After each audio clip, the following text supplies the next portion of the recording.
اهلا بيكم يا شباب، ازيكم؟ اخباركم ايه؟ يا رب تكونوا كلكم بخير وكويسين. النهارده بقى الكلام على ايه؟ النهارده الكلام على جهاز اونر 70.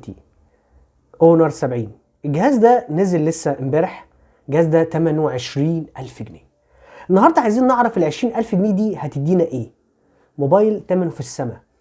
هنبتدي الاول في التصميم من غير اي رغي كتير، بس اعمل لايك للفيديو واشتراك للقناه وفعل زر الجرس. ويلا بينا نروح بالظبط نتكلم عن تفاصيل التصميم الاول، هناخده بشكل تفصيلي وبعد كده نخش على الحاجات التانية. يلا بينا نشوف التصميم بسرعه. ده تصميم الجهاز كده يا شباب لاول وهله. كاميرات، 3 كاميرات في الخلف مع الفلاش، دايرتين، يعني دايره الاولانيه فيها عدستين او كاميرتين، دايره التانية فيها العدسه التانية او الكاميرا التانية والفلاش. تصميم يعني غريب نسبيا، ما بنشوفوش كتير لكن مختلف. طبعا الماتيريال محترمة جدا، ماتيريال اونر من افضل الماتيريالز اللي انت ممكن تحس ان انت ماسك موبايل محترم. فمش هنتكلم عن الماتيريال لان الماتيريال لا بأس بها، خطيرة جدا. فالتصميم من الظهر لطيف، ما فيهوش اي مشاكل خالص بالنسبة لي كمستخدم. انا ما عنديش مشاكل مع التصميم، بالعكس انا بشيد بالتصميم، شايف ان هو حاجة لطيفة جدا. تعالوا بقى كده نشوف باقي التصميم عامل ازاي. من فوق هتلاقي مايك عزل ضوضاء، حاجه بص يعني ماتريال محترمه.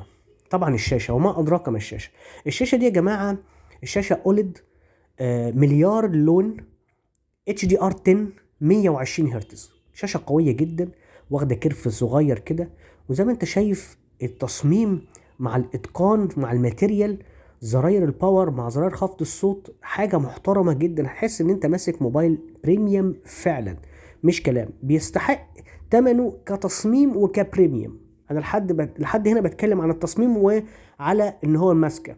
طبعا من تحت مفيش منفذ 3.5 مللي، التايب سي وسماعه السبيكر بتاعتنا ومنفذ الشرايح. وطبعا ده لا يدعم كارت ميموري، هذا الجهاز لا يدعم كارت ميموري اصلا، ما ينفعش تحط له كارت ميموري. لكن النهايه التصميم انا شايف يعني ياخد 9/10 في التصميم، حاجه فوق الجمال وفوق الخيال بشويه. وبعد ما شفتوا التصميم بتاع الجهاز، تصميم ممتاز جدا. لكن تعالوا شوف بقى، هو الجهاز ده ب20,000 جنيه ليه؟ ايه اللي هيدهوني تاني؟ لازم تكون فاهم ان الجهاز ده جاي ببساطة شديدة جدا، جاي ب 8 جيجا رام، 256 جيجا مساحة داخلية. وخد بالك ان الجهاز ده ما فيهوش امكانية ان انت تدخل فيه كارت ميموري. يعني انت لو جبت المساحة ال 128 مش هتلاقي فيه مكان اصلا لكارت الميموري. بيتعامل معاملة الايفون. هم شايفين ان الحته دي انا مش هحط لك كارت ميموري عشان لو لا قدر الله الجهاز ضاع منك او اتسرق، فمحدش يقدر يطلع كارت الميموري ويشوف بياناتك. دي حاجه لطيفه، يعني فيها ميزه وفيها عيب، لكن ايا كان. دلوقتي انت معاك 8 جيجا رام، 256 جيجا مساحه داخليه، معاك كاميرات حوالي يعني رقم غريب جدا 54 ميجا ده بكسل بالنسبه للكاميرا الاساسيه، 32 جيجا للكاميرا الاماميه. الكاميرا الخلفيه بتصور لحد 4K 30 فريم في الثانيه، والكاميرا الاماميه بتصور لحد بالنسبه للفيديو فول اتش دي. الكاميرات الحقيقه انا مش هعقب عليها قوي لان لسه ما اتجربتش بشكل قوي، لكن اللي انا جاي احط عليه علامه استفهام نشوفه مع بعض هو يستاهل ولا لا. الجهاز ده جاي بمعالج سناب دراجون 778 بلس 5G 6 نانومتر.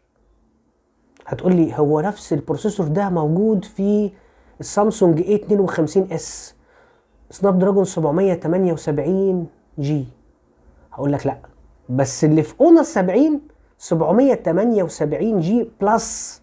هو في فرق هنا بقى الحته، وهو ده اللي انا عامل عليه الفيديو عشان اوريك الفكره فين.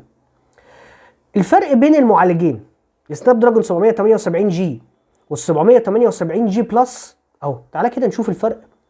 ده فرق السرعه بين الجهازين، بين الاتنين بروسيسور.